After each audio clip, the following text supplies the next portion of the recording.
Assalamualaikum warahmatullahi wabarakatuh. Ni nak buat live pasal petua. Buat video pasal petua.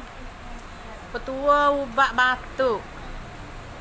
Ada orang batuk berbulan-bulan tak sembuh. Orang kuat tak cakap makan ubat, tak cakap pergi klinik, tak siap. Ni Kak Ti nak royak. Ubat yang paling mujarab bagi batuk ialah daun sirih. Daun sirih ni tak payah besar-besar benar, ni besar ni. Ambil daun sirih, potong, rasa bersih dulu, potong. Gula sikit. Gula ni untuk mengelak dia, pasal sirih ni sebenarnya pedas. Bila kita bubur gula sikit dia tak rasa pedas sangatlah.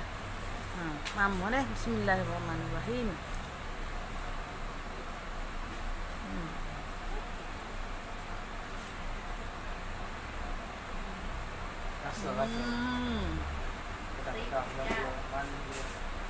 Sudah, pedas-pedas manis.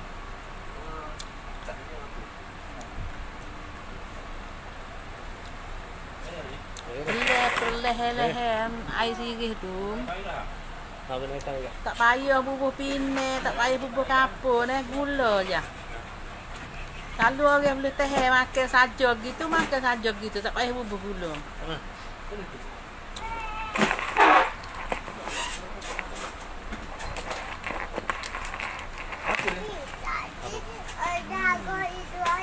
Daun hidung ya.